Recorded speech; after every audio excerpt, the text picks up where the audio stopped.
Zappa. There we go. Ladies and gentlemen, boys and girls. How are we? How are we? Welcome to another episode, HUI with HOKA, with myself, HOKA. The man behind the camera today, as per usual, the mixed media wizard, Tim Stevens. Any media requirements? Tim's your guy. Any current packages, by the way, Tim? Nothing that I can put out live to this day, but I am cooking some stuff up in the corner. So yeah, watch out for. Let's put some spices on. Coming out, yeah. I'll be having a new website that'll lay it all out nice and cool in a cool, adaptive way. It's quite hard to explain, but all top secret. Okay. Nice. So Tim's cooking in the kitchen at the moment. Got some herbs ready there. So yeah, just check out his Instagram and reach out if you have any inquiries. Anywho, our guest today, Mr. Adym Kohi, one of the best tattoo artists in the southern hemisphere. Did I pronounce it correct? Southern hemisphere. I think you didn't say southern. You said The southern hemisphere. Southern.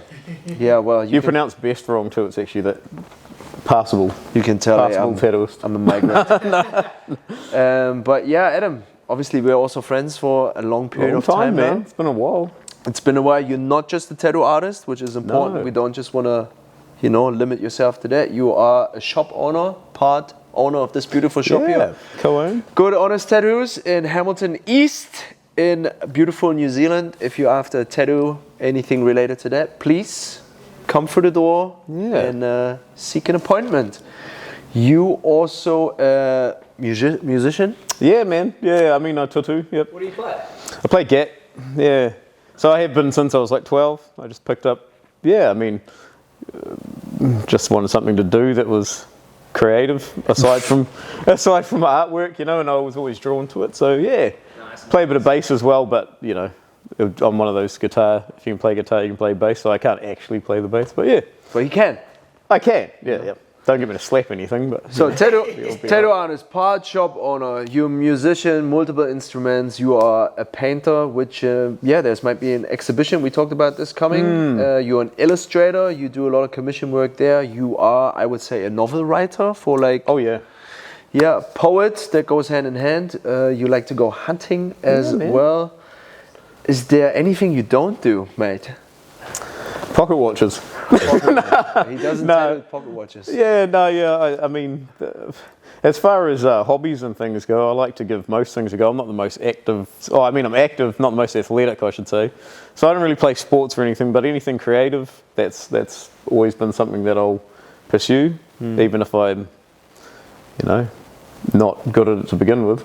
Doesn't matter, you got to start somewhere. Yeah, I've always been pretty confident that creative pursuits will.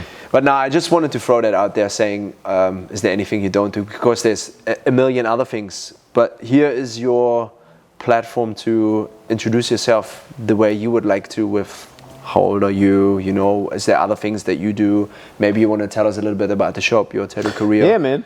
Just stuff that comes to mind that, there's nothing to misinterpret it. Yeah, no worries. Well, I'm 32 years old now, so I wouldn't say I started tattooing at 16, but I did definitely pick up a machine at 16. Mm-hmm. I'd say I was more hacking and ripping than tattooing, but I figured it out eventually. So I picked up a machine at 16, but I was only ever any good from probably the 4th year onwards, so I was always working from home. So my professional career kicked off probably, I'd say, a good 10 years ago. And I was working at home for a good 6 or 7 years. I don't know, I'm shit at maths, but it was something like that. And then I got an opportunity to work at Skinks over here in Hamilton. So I took that up because that was, Flagstaff, eh?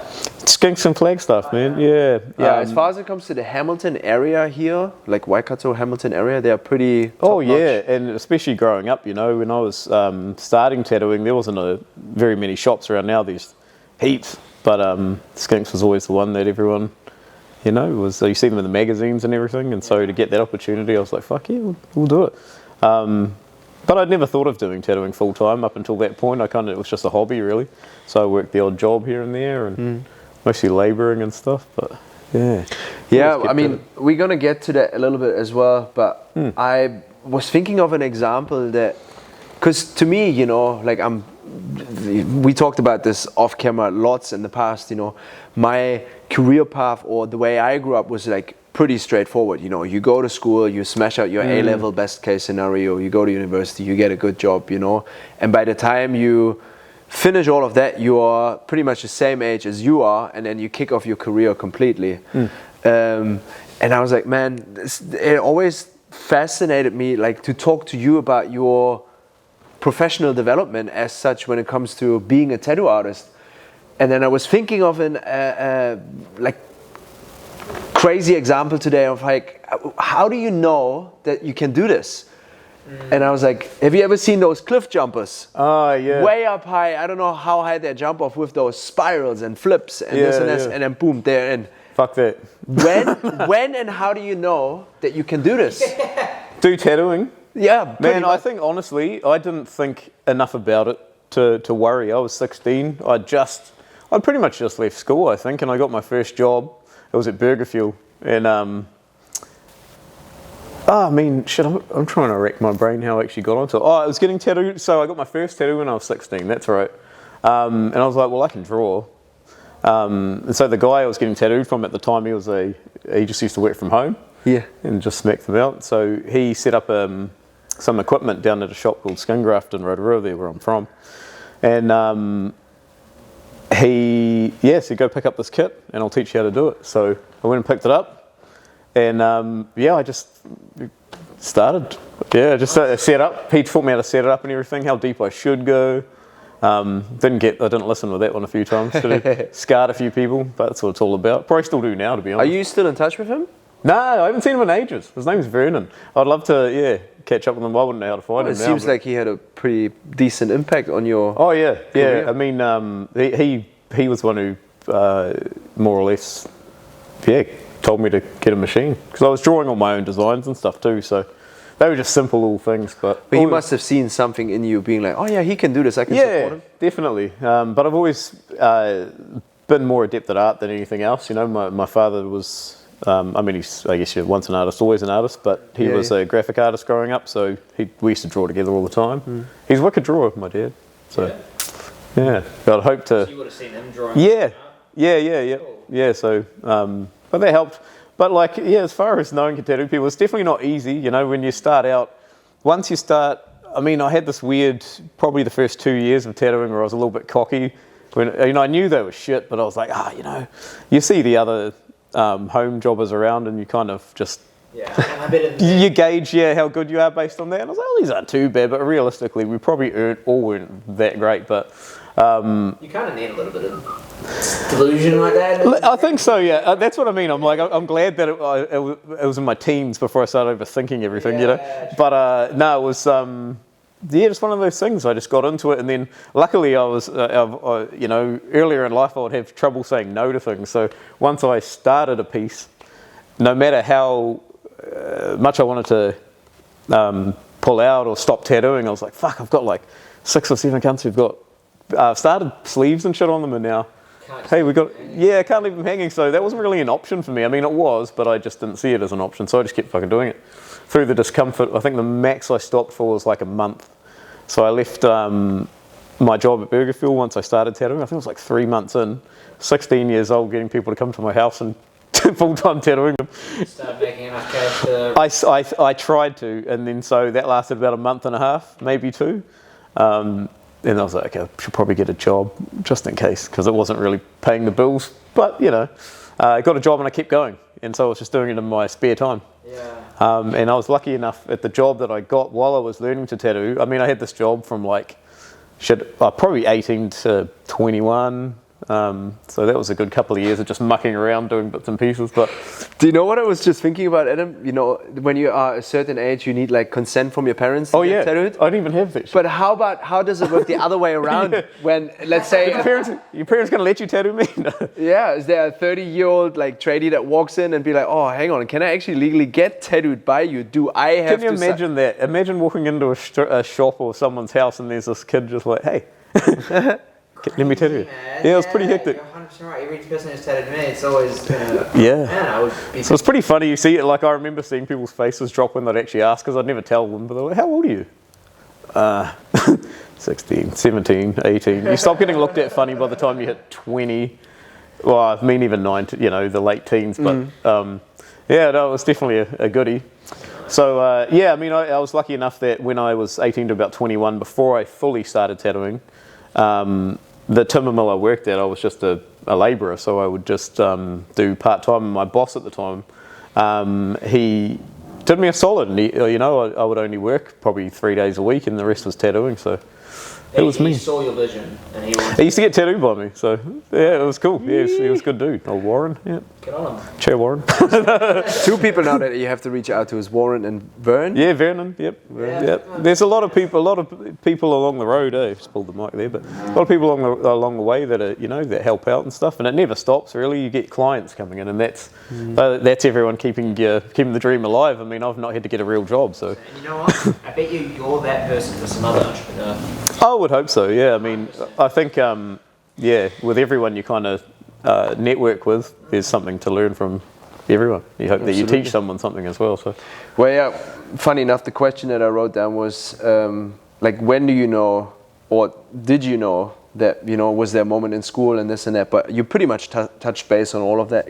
Well, I mean, I used to just only draw in my books at school, which is what. Yeah, well, that's the start. But the conscious decision of like I'm gonna do this was basically when Vernon stepped into your life, being like, hey, you should get a machine. I can teach you. Yep. And then it goes from there at like a tender age. I'll be completely honest too. I think part of it was because it was never, like I said, it wasn't really a career. I didn't think it would become a career for many, many years up until I was about 20, 21, and I was like, fuck, I've been doing this a while now, scratching away and getting better too, but yeah, before that, I think the main reason was I can do my own tats, so if I learned to tattoo, and a lot of people who start from home, even to this day, people will pick up machines and just want to tattoo themselves, and I'm always happy to, our shop actually will give people a fair bit of knowledge on how to set up the machine and how to get things going so you don't ruin your body or someone else's. If you're going to do something from home, you might as well learn a little bit of the fundamentals. Yeah. But yeah, to be honest, I think I only started tattooing just because I was decent. I want to see what it was like. Didn't think it would be that hard. I was fucking wrong. It was hard. But and also just film myself. So I mean, my legs are just covered in shit. Oh, really? Yeah. And that's a good point to mention. He tattooed himself left and right-handed. Yeah, well, I'm ambidextrous, so I I blacked out bits and pieces on this arm, bits of that leg, and you get bit better. It's definitely easier with my left hand. I am left-handed dominant, but yeah. Wow, I mean, yeah, for sure, that must really be handy in tight situations, different positions. It can be. To be honest, I'll leave the right-handedness as a party trick. So if somebody asks me, because everyone says, you're left-handed, like I never noticed. Yeah. And they'll be like, well, actually, yeah. And then I can show you with my right hand, but I trust this hand a lot more. It's not shit with that hand, but it's definitely better with this one. So. Still though, it's pretty remarkable if you ask me from like... And, tattooing yourself, I think a lot of artists do this, but eventually you do fill up bits and pieces. I find it so much easier to tattoo myself because, It's pressure? Well, I'm nice to myself. Other people are a canvas. I'm just going, I forget. I don't forget when it's me. Yeah, but the pain and all of the other stuff, that's part of the package, Yeah, man. Nah, so. I mean, that's maybe something we can talk about later on as well. That it's pretty common now. It's pretty trendy to use that type of cream. But numbing cream is huge now. Numbs it out. That never used to really be a thing. Now. Yeah. Never used it. Does it work? It works now. We have one brand that it's just shot above the lot. For a good few years now, people have been using it regularly. It tends to be the more heavily tattooed people using it, I think. Well, you can just get more productivity out of it, surely. Oh yeah, I mean, on the subject of numbing cream, I was never really. I'd rather you didn't use it. It does affect the skin a little bit, but if you're going to sit there and handle even an hour longer than you might be able to, then go for it. But I do wish it wouldn't affect the skin so much. Is it drastic? Yeah.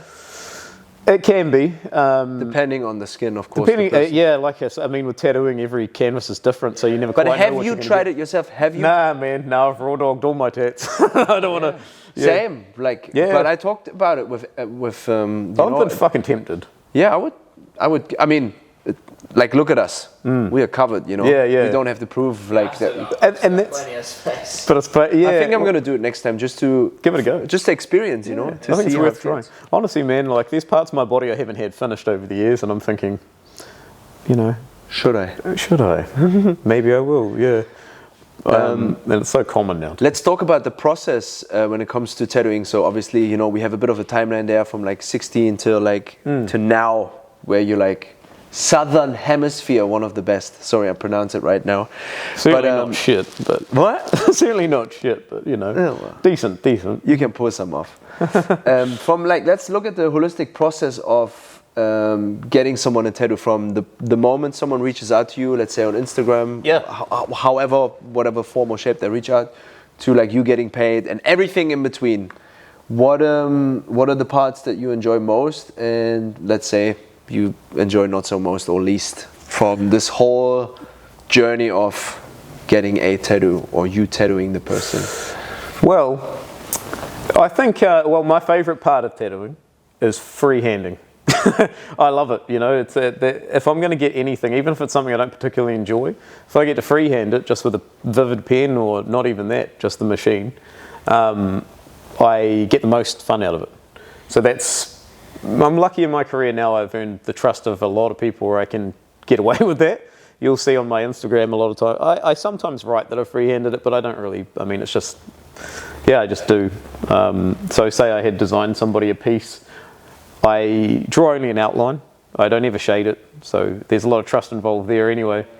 And if I can't freehand the entire piece, that's how I milk a little bit of freehand out of it. So the shading is all just out of my head. That's what I prefer, all my textures, everything like that. But sorry to cut in here, but I think it's important to know that, you know, even if you put like a beautiful description on like an amazing art piece that you know, put out there on display on, let's say it's on Instagram, but if you put the note down, it's like freehand.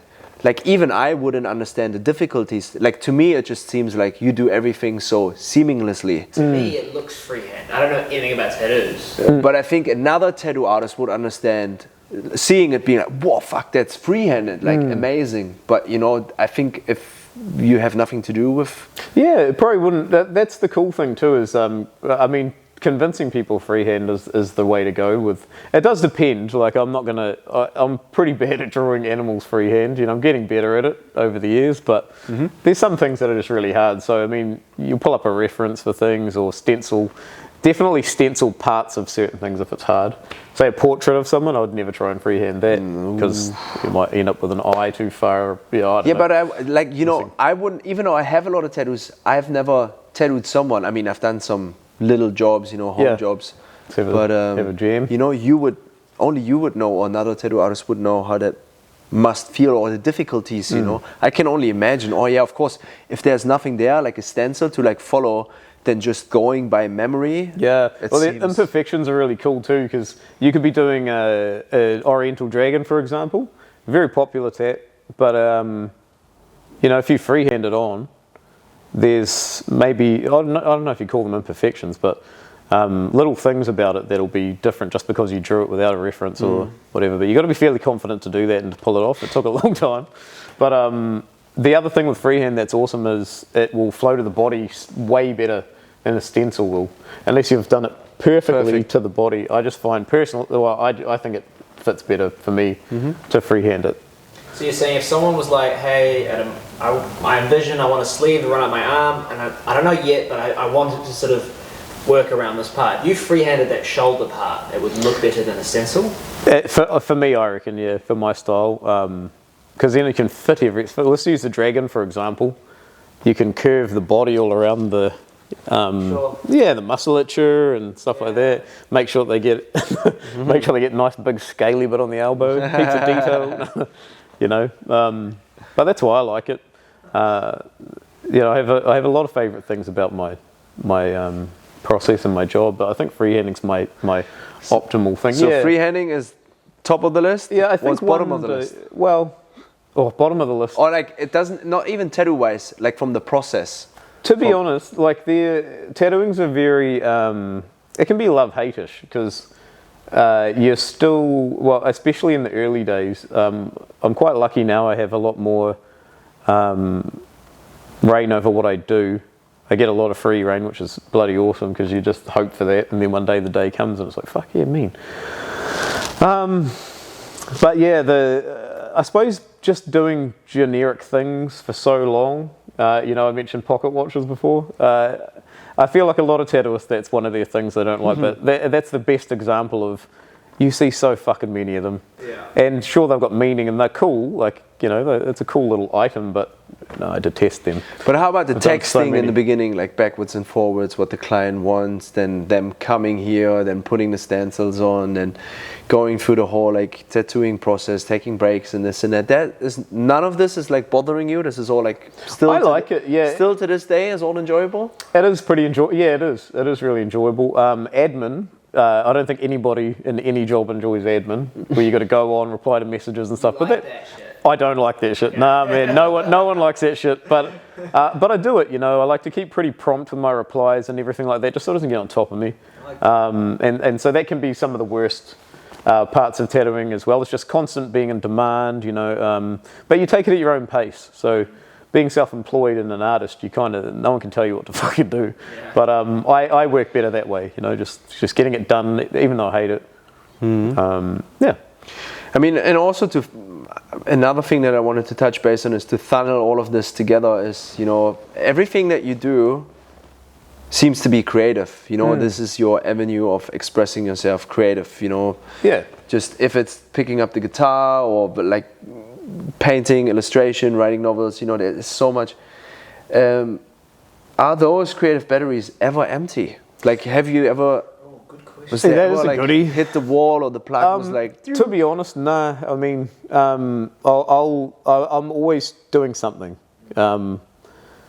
So as me and my partner will be chilling out, and I might just suddenly pick up the guitar and start plinking away while we're playing a game together or we're doing something. Yeah, that's just how I work. I'll be doing something or planning something, I guess. But yeah, I mean, I think with the artwork, definitely the batteries. It's drawing specifically. The batteries will run out, but that's why I have other creative things to do. Say tattooing to painting, for me is very different.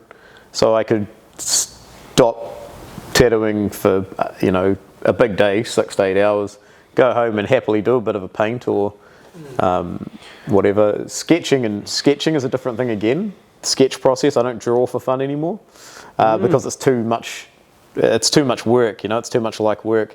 Yeah. Whereas painting isn't, or writing isn't, or music isn't, but they're all creative. And so, yeah, when one battery runs out, I've got a backup, but it's for a different tool. Yeah, because the follow-up question would have been, like, how do you charge up again when they're empty? If they're never empty, but what you do is, let's say it's like an octagon. So you've got all the corners, it's one avenue that this is something I'm figuring out still. And you just going around, basically, or change between? At the moment, if I've burned out of tattooing, it would be usually I've been doing things that I'm not super stoked about for too long. So even if it's in a week and I've got 4 tattoos that I don't really do colour, you know, I used to enjoy it, but it's just one of those things. I've got so into black and grey now that I don't really do it very often. But if I get given a colour piece during the week, that's not a great day for me. I'm just like, okay, I'll do it.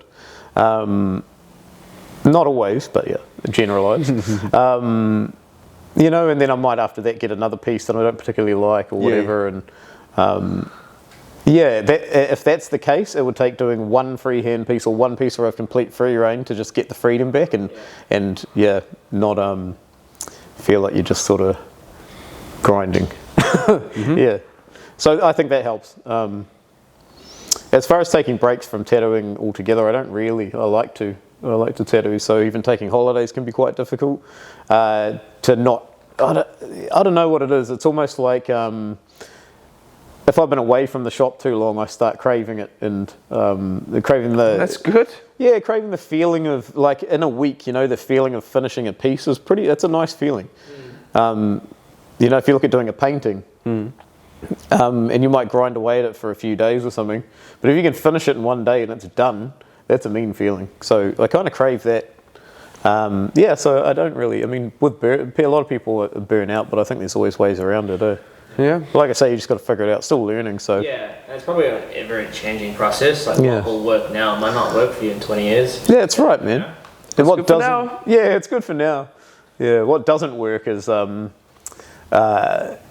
just what would you call it, like settling. So if you're starting to feel that way and you're just like, this is my life now. Yeah. You really got to look into it and be like, okay, how can I change this? If I do this, I'm happy again, so I better, there are ways out of it. But Gotcha. I like it.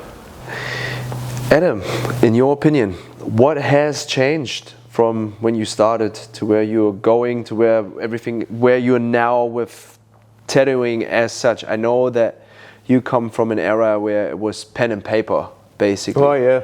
Now it's iPads, tablets. Is there any other things that make your life easier that It's actually changed? crazy, man. Yeah. Another good question. These are goldies. These are goodies. Well, this is my job here. True. I'm coming up with this. Yeah, my man. Do you want me to add another layer? Do you think that, apart from technology, of course, which is huge, there's lasering as well. People tend to, get stuff that's been taken away. I don't know in the future if they create tattoos that only last a certain amount of time because, people change their mind and this and that. And another one, I'm just going to put that in the end of the question, which the ever-changing landscape is AI. Do you think there's another place for that? I let you run with this. Well, that's a sensitive one for some people, the old AI. Where to begin? Well, yeah, when I started tattooing, it was a lot different. You're like, way different. I feel very grateful that I got into it when I did, and then I started practicing when I did, and started professionally when I did, and everything like that. But it's completely changed for the most part. Like you didn't, like I said before, you didn't have a lot of tattoo shops around. There were still quite a few, but not quite so many. But I remember reading Live to Ride magazines, which I don't know if you've ever seen those, but it's like bikes but there was always tats and stuff in them.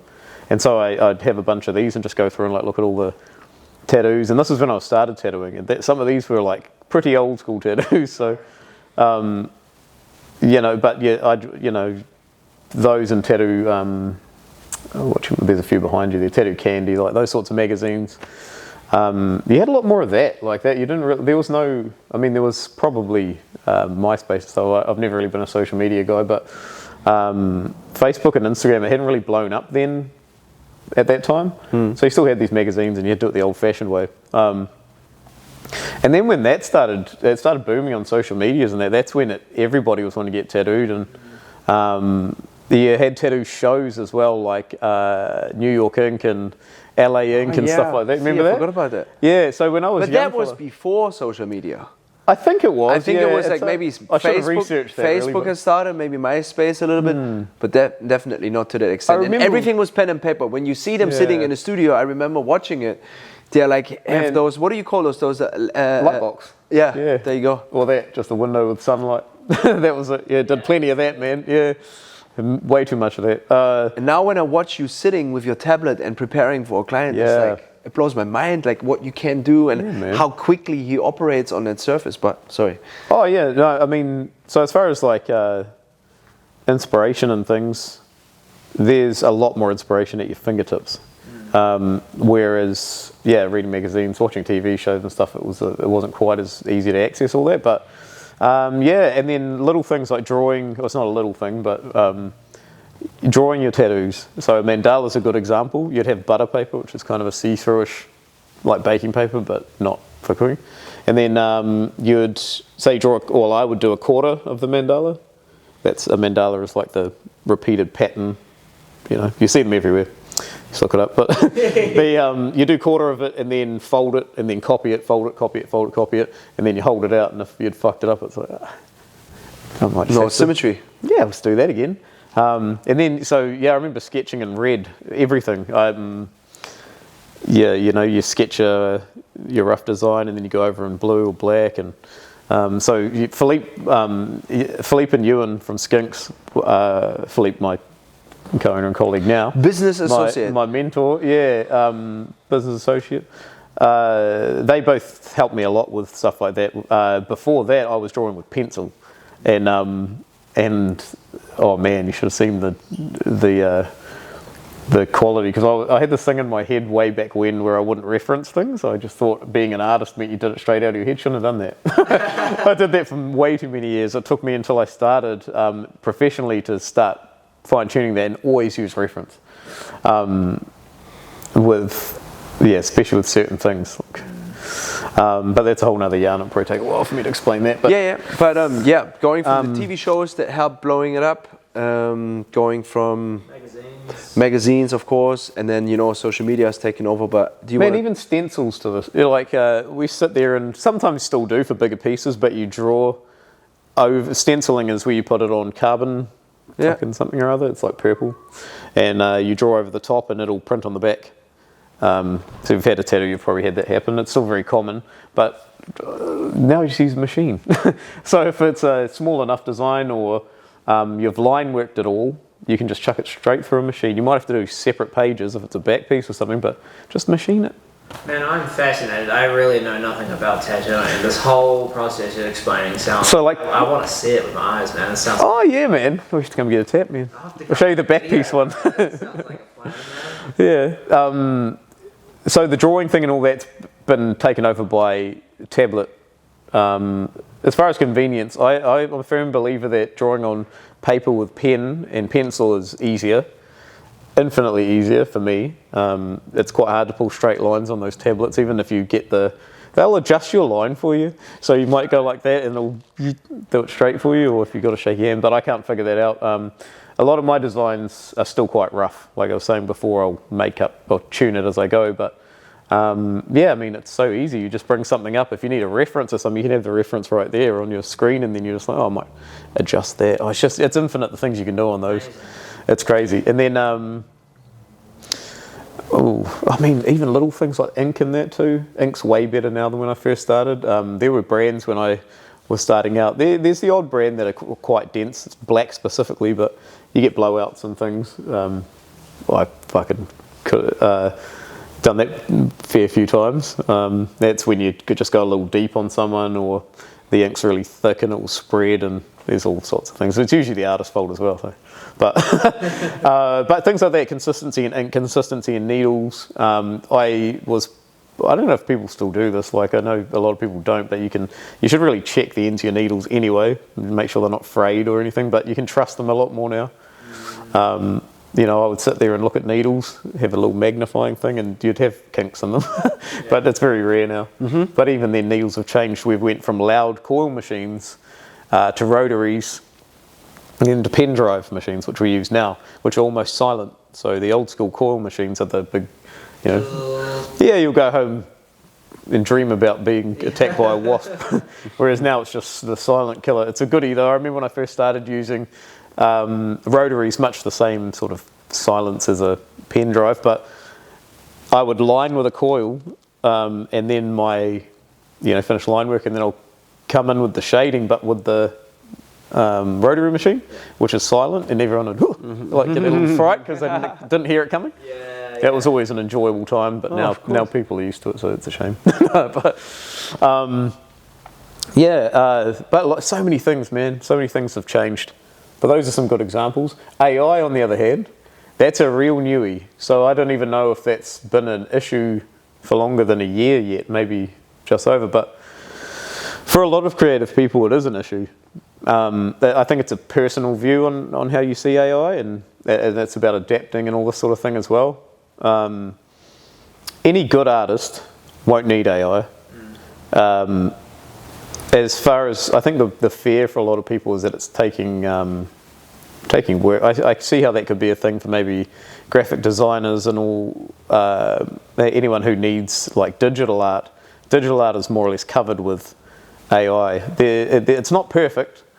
You count fingers and stuff. That's how you usually tell, or little warped differences. I'll never trust an animal from AI or anything like that, because I'll think I know what it looks like, but actually check. And so if I'm using AI, I'll say right now, I'm a huge advocate of AI.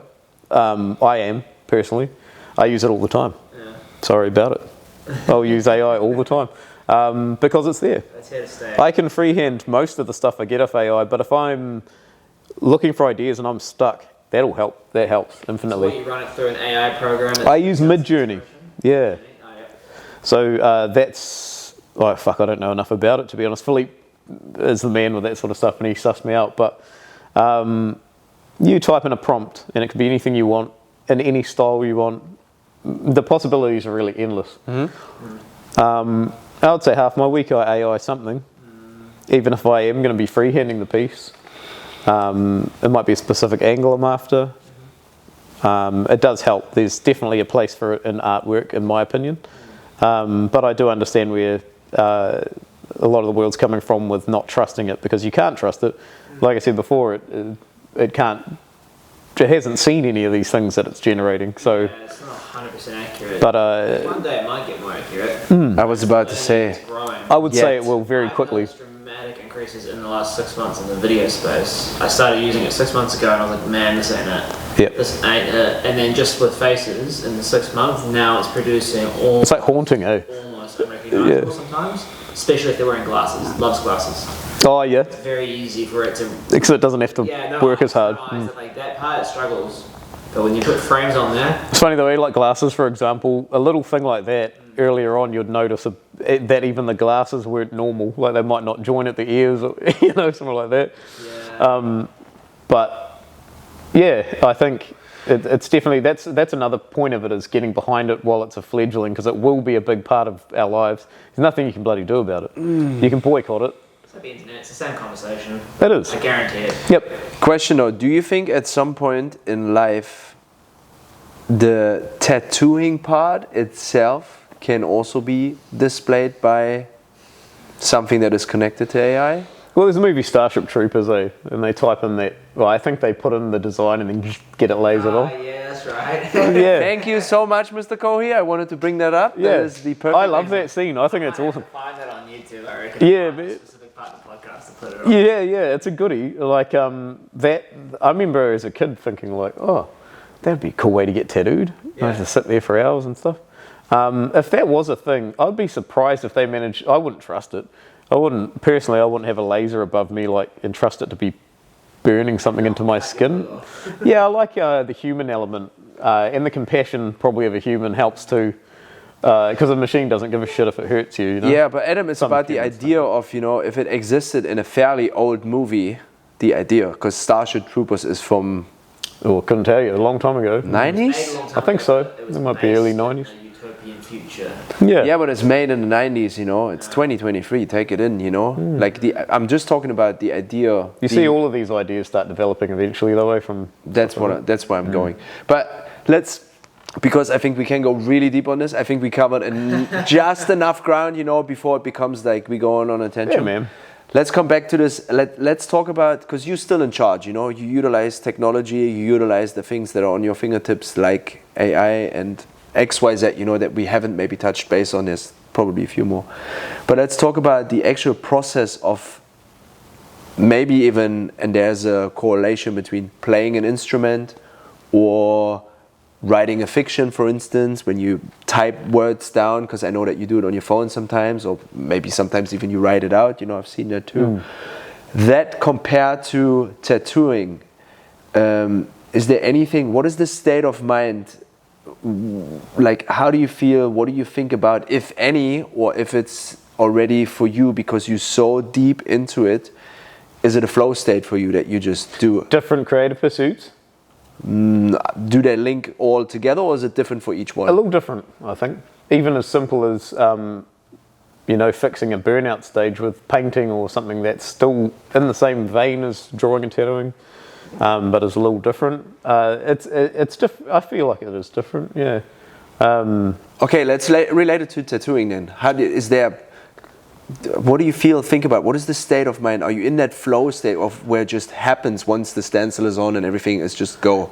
To be honest, Or it's freehand, then it's like even more so. At this point in my career, I'm very, very comfortable with tattooing. So not a lot really throws me. So I'd say I almost don't really think about it. I think about the interaction, about design and things like that, but I just come in and do it. No nerves for anything anymore, things like that, things that used to affect me when I was younger.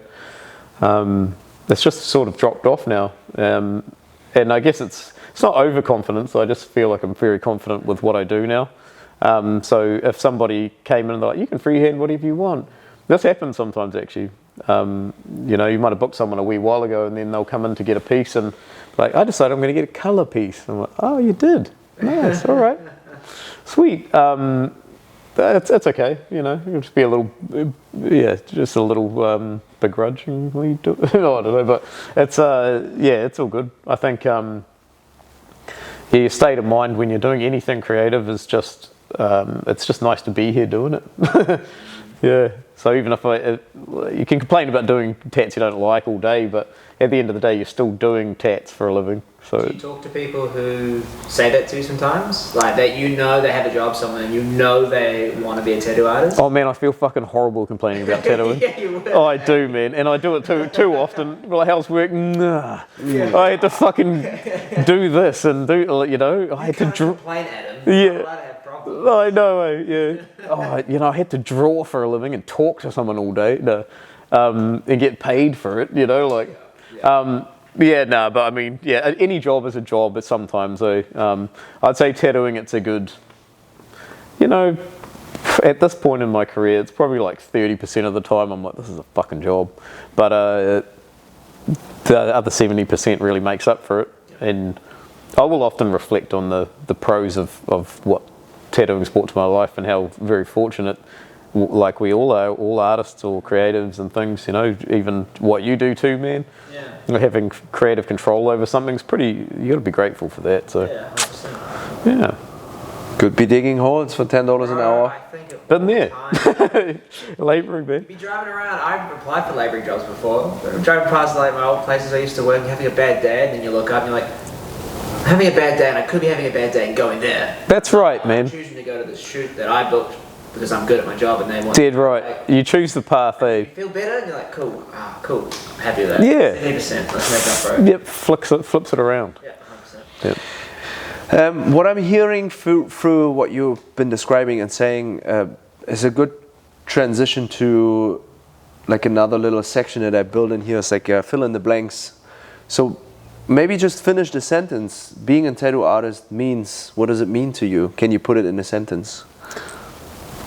Well, you're really good at these, eh, man? Being a tattooist means having somebody's trust to, I want to say, scar them for life. That's what you do. Probably, well, physically and emotionally sometimes. I've made a lot of people tap out over the years. But it means being in, having someone's trust. So it's a very trust-based thing. And, you know, why would you get tattooed by somebody you didn't trust? It's so imperative to really look at who's tattooing you, eh?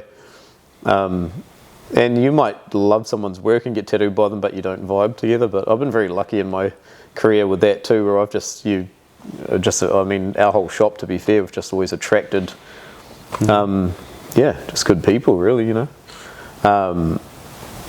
So I think does trust sum it up? I guess as well with the amount of ink some people get sometimes, you do see people very regularly. Yeah. Very, very regularly.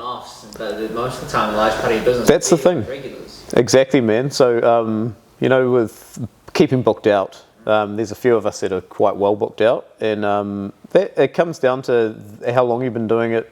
I guess how well known your work is, all this sort of stuff. But the majority of my year will be, say, somebody wants a back piece. That's like 5 or 6 sessions. So that's 6 days, and then you say you get.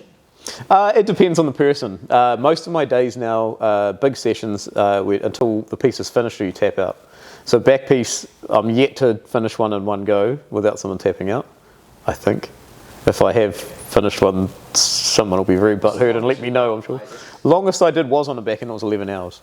And that was a one whole half, and it was in colour. And I actually don't have a photo of that tattoo. I've never seen the guy since, but I forget his name. Another one to reach out to. Emotionally scarred. yeah, might have made him run off. But that was gnarly, man, 11 hours. I've never done it since, or at least I don't think so. We probably touched on 11 hours, but that was the point where I was like, I need to fucking have a sleep or something. Yeah, it's like having driven to Wellington and back, or, you know, twice perhaps. Yeah. You're scarring him for life, you don't want to fall asleep at the wheel. Yeah. You just feel once the eyes start getting grainy, it's like it's probably time to call it. But I'll be honest. Here's a spoiler for you guys. You can be tapped out as well. So if it's there's times where you can tap people out if you need to. We won't go into that. It's a little secret. It's a little trade secret. But yeah, some aggressive wiping, for instance. Oh, dry wipes. Dry wipes. Yeah, things like that. But sometimes it's for people's own good. As a tattoo artist, Adym Kohi, I stress out when. As a tattoo artist, I stress out when I don't have full control.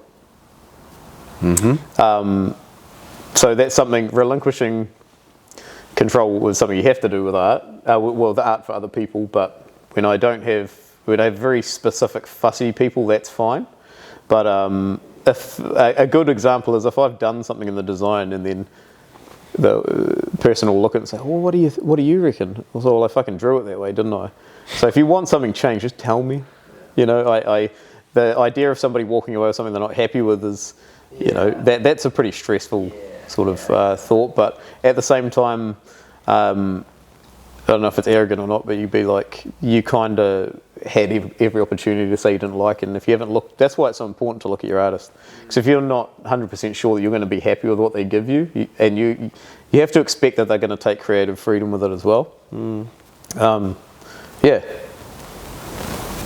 Done? That's enough for me? That's enough? Yeah. Kind of forgot what I was saying. Also with all the, maybe you could take the technology and all of that stuff into consideration if you want to. It's you got to fill in the blank, it's in the middle. So I will be doing 5 years from now. 5 years from now? Oh, well, I'll be just tattooing wise, right? In general? Man. Be creative and put something else in there if you want to. Honestly, 5 years from now, I will still be tattooing. I will have eliminated most nights where I draw and be freehanding the majority of what I do. I will be not taking anything other than dark work or what I prefer to do. And I'll probably be working a little less, and I hope to be painting more or doing something aside from tattooing. But you do a lot. You even do album covers, illustrations. Oh yeah, shirts, I do designs. the odd commission. Yeah, so that's a backup. You got to have a backup with tattooing because when you're like this all day, you got to, think of the back, think of the neck, the hands. A legit backup. You got to have a backup. Back up. Okay, those are the things that you will be doing. Yeah, man. Amongst many other things, I'm sure. But as far as career-wise, that's what I would. That's what I will have. And probably charging a little more per day. But I will never do. I will never do. Other than pocket watches. I could be real rude. Okay. Oh, sweet. Other than pocket watches, I will never do. That's a hard one because never's a very final thing. There's always room. I have a big soft spot for my regulars and people who might have a story behind what they're getting. So it's quite hard to say never for a lot of things. I can guarantee I'm going to try get out of doing a lot of things, but I don't say I'd never do. I don't know if there's any nevers. I mean, I used to once say I'd never do portraits, and I do portraits every so often now. I used to once say I'd never tattoo faces. I've tattooed a few faces now. Things like that. So I don't know if there's good to challenge yourself, eh? At yeah, times. man. I don't know if there's a never. One thing I probably will never do is be unfair. So if ever I'm not doing something for someone, I'll explain it to them and make sure they understand that why I'm not, and I'll give them to someone who can do it. We've got a shop full of 7 people here. It's good, that you can navigate between who's there, different talents. That's right. And that's something that will be happening in the future where, say I might eliminate colour altogether, things like that. But it is really hard when you've had loyal clients for, I wouldn't say the full 16 years, but a lot of my clients, 12 years, a long time. I'll do almost anything for them. So this is also a different type of trust you have with them, You can talk about things maybe more openly. Oh yeah, man. But also, as a tattoo artist, I take pride in, or as an artist, I take pride in my speed. So yes, I'm definitely quite fast with my tattooing. That can be a bad thing. There's always room to slow down and finesse, but I think my style is based around the way that I work my hand. So I'm proud of that, the efficiency that I can get things done, and What was it? What am I proud of? Was that the question? What do you take pride in? What do I take pride in? And I take pride in my ability to, I think my imagination. I take pride in that. I've never lost it. Yes. I have a young daughter. She's 5 and we get to use it together all the time. Oh, that's awesome, man. Yeah, I love it, eh? So it's, the little things like that, I take pride in my whole career, really. And I take pride in my friends and my colleagues too. Oh man, like so grateful to have the shop we do and the colleagues we do, and to have Philippe have been with me the whole time through my professional career, things like that. Yeah. Very little to be fucking butthurt about. Sounds good. Apart from the tattooing, of course, there's so many facets, so many levels, so much diversity to you as a character, as an artist, as a human being. I'm fortunate that I've been knowing you for quite some time now. Is there any other topics currently your mind is occupied by? A book that you've been reading, a movie that you saw, objects, paintings, conversations you had with someone. Is there anything that come to mind that you would like to share, discuss? Or I give you the other option, if there's nothing there or you just want to chill out for a moment. It's a 50-50 thing. You can ask me a question, Tim a question, and like we always give the guest the chance to ask us something as well, because cool, man. We bombard you with so much stuff, so you can pick and choose. Sweet, man. Well, I've always got a lot to say. Take it away. Well, we have an app as well that we've been working on. It's Philippe's brainchild, and we've all jumped on as what do you bloody call it? Walk-ins app. That's the app. Shareholders. Sorry, we're shareholders for it. So we have, developed an app which helps with an issue we'd been having in our shop, where we're quite well known and very busy, but continue to get walk-ins and things. Mm-hmm.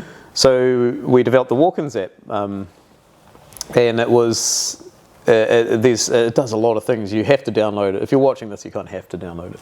You got to. Mm-hmm. I installed it myself. It's a goodie, man. So more or less what it does is you'd have, say you were chilling out and you're like, fuck, I want to get a tat, but every bugger's booked. I don't want to have to walk into the shops. I don't want to have to call. I just want to quick. You can open the app. It'll bring up a map. It's not just for tattoos. It's for anything. Yeah. Hair, nails. Wow.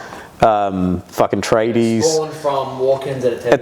It's spawned from walk-ins at a tattoo, but Philippe's a genius. He thinks of this sort of stuff. You bring it up, there's a map, it'll show you a green beacon if someone's available, red if they're not. It's that simple. You hit them up, you got time, bam.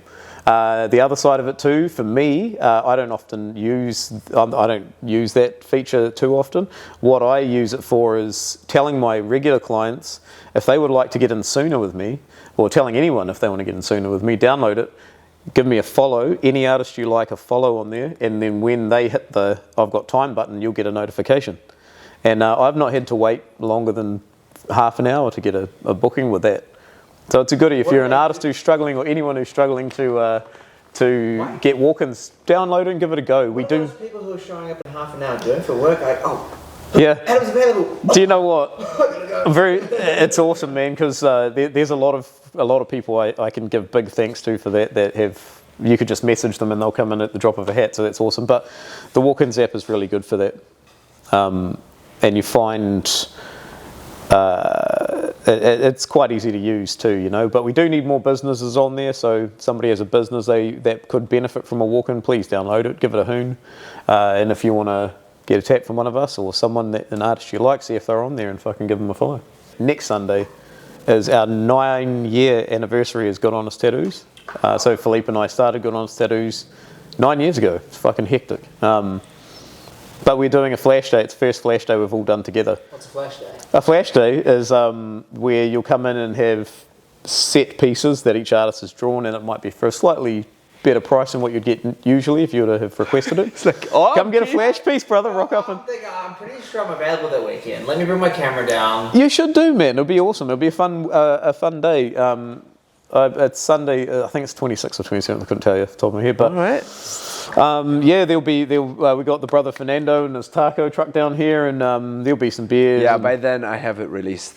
Oh yeah, cool. Okay, yeah. Well, you got time to come down. Airport's always a good time, I mean, usually the way it works is, Tim puts in a bit of extra time after the podcast, and works it all through, and then it's up to me, you know, Yeah. like negotiation wise with the guests, you Get know, it all when we sussed upload it. out.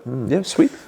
So that'll be cool to check out. That'll be a fun day. The one last thing that I'll plug is now I don't write the music for the band, but I play with a couple of friends, and we're from a few different places, but just released an EP on Spotify. So if you like kind of your skate punky kind of, it's good. It's good, fun, boppy sort of music. I'm there to distort. They write beautiful songs, these guys, and I just distort it with my guitar. But yeah, if you want to check it out, it's called the band is Cost of Living, and the EP is Filthy Rich and Loving It. So it's very If you want something new to listen to, give it a go. Sweet, I put that in too. Yeah, fuck, why not plug in shit, eh? So Walk-ins app, Flash Day, and the EP. And the EP, man, yeah. Done.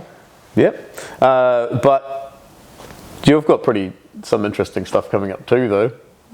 Which tell us a bit about your new adventure. The cycling trip. We're gonna go on another adventure on a bicycle. We've done a similar project in 2017 where we cycled from our hometown in Germany to the border of Iran and Pakistan, and we stopped at schools to educate children about environmental issues, how to solve them, and full-on interactive day, you know, very playful. We're going to do it again, but this time we're going to go a little bit shorter distance, only 2,000 kilometers through the Alps down to Italy, and we're going to visit the German school in Roma. Beautiful. Bike through the Alps. Yeah, we've done it before, but this time it's in winter. That's the bigger. That nice. like makes it a bit more. And then the Italian terrain, considered by cycling experts, I have no idea, is very challenging. It's like very hard, you know, like from Fuck, I can imagine, up, man. down, left, right. Damn. But you know, we were. And these aren't electric bicycles either. No. We have all of old-fashioned. our luggage on there. So yeah, the mission is to get down to the school in time, of course, and then we have 2 interactive days with the kids this time, and then make our way back. It's a bit of a shorter stint, but we just wanted to push the message out there once more as an advocate for, you know, just a bit of change, you know, like I'm not saying you should reinvent the wheel or actually that's what we're doing. It's not about reinventing the wheel. It's like small things that you can do, you know, like you've got a reusable water bottle instead of whatever. Mindfulness, hey. It's a bit of mindfulness, creating awareness, you know, more than anything, planting the seed. So this is coming up for me from next week onwards, you know, the planning is gonna awesome, man. intensify, and then Turtle. end of August, recycling with Tim Turtle on Instagram. We're gonna shoot through the stars. And I'd like to see you get interviewed by Tim one day. yeah, That would be wicked. After this trip. I've done him, but You've done me, so I don't when you get back, maybe, man. That would be Yeah, wicked. yeah, yeah, That's a story, man, and you've got a lot of cool stories to tell, so that's awesome. yeah, but we've done an episode on me with a little bit, but yeah, you know, it's good to. You're a man of multi-layers. That's it, man. That's the thing. You get this new layer on. That's a whole journey. I stayed at your place, your house sitting in Raglan, and then you had your friend Ethan there who trains at Kohi in Hamilton, and he had no idea that you had done acting. Did you know that? Yeah, I knew that. I had no idea. And he's a I'd weapon only at it known him too. for like a year and a bit, maybe max. And I was like, this guy didn't even know either. I was like, what other things have you done in your life that you also just like? Oh, by the way, like, Yeah. I was a supermodel. Yeah. Yeah, I don't know, like. Man of many talents. It's eh? just cool to talk, you know, like we've done a little episode to introduce myself as well, but eventually that comes back and we do another one. But it's just, you know, this is like, we started off as, you know, training partners as well, Tim, and then, you know, after a while, you know, become friends, and then we started working on this, and then we've been knowing each other for what, like, I think 2015 I walked into the studio, I must say. Must be a good 8 years. Or even earlier, 2014, 15, around that time. So that's like a solid 8 years. I'd say 8 years guaranteed, yeah. Yeah. Long time, and, man. A lot of loyalty. Yeah, and Another cool thing about tattooing, you make a lot of friends along the way too. So. Make a lot of friends. It's got nothing to do but sit and talk. and there's Yeah. so little stuff that we couldn't touch base on, you know, because you got to cap it at some point. But, you know, it comes back eventually, you know, and hopefully we get the chance again. But lastly, to not like extend it too much, Adym, thank you for your time first and foremost. But is there, I give you the mic now to, I mean, you plugged a few things, but if there's anyone that you want to give a shout out, you have the last words before I, refer to Tim and his services again. Ooh, yeah, shout-outs are a toughie because I'll forget people. But, just obviously anyone who watches this, I hope you enjoyed it. I learned a little bit about me and my work, and don't forget about everyone else here too. Everyone else's work is awesome and worth checking out too.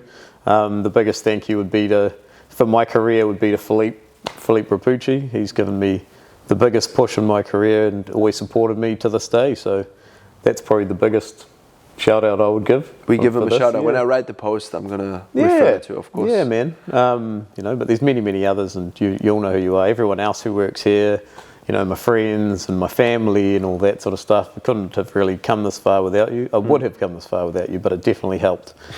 Coming, it definitely helped, man. Yeah. So yeah, no, that's I'm good. Sweet. Fantastic, man. Sweet. All right. Once again, Tim, thanks to you. Yeah. Cheers, man. The media wizard, of course. We've been working on this for quite some time now. So if there's any requests, as per usual, reach out to you, whatever it is, personal, business, one-on-one. I don't think there's anything you don't do. So I can do everything. I'm mainly looking for people who want regular, monthly, short-form content. But if you've got a video, tell me. I was talking to you about music videos and things like that before. That's something you're interested in, eh? So 100%, man. I'm curious to try new things. Yeah. New limits. I've just got to, I'm still on my own. I've got to do it smart. Yeah. Right jobs. You had this really good catchphrase in the last video commercial that you did for your business was, let's flick me a message, let's chat. Yeah. You just have to get the Simple conversation as that, going. Yeah, that's it. It all starts with the chat. Every great thing starts with an idea. Planting a seed, man. 100%. Yeah, I don't want to template it for you. I want to hear what people's ideas are. Very similar to you. I want to make them something they're happy with. Yeah, It man. stresses me out if they're not. Yeah. Exactly what you said. That's it, man. Creative. Same thing, It's the man. creative thing, eh? To me, or tell me what you want, but don't be in the middle. That's right. Yeah.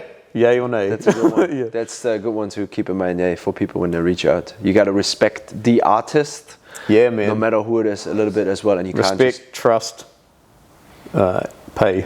No, that goes along those lines. Yeah.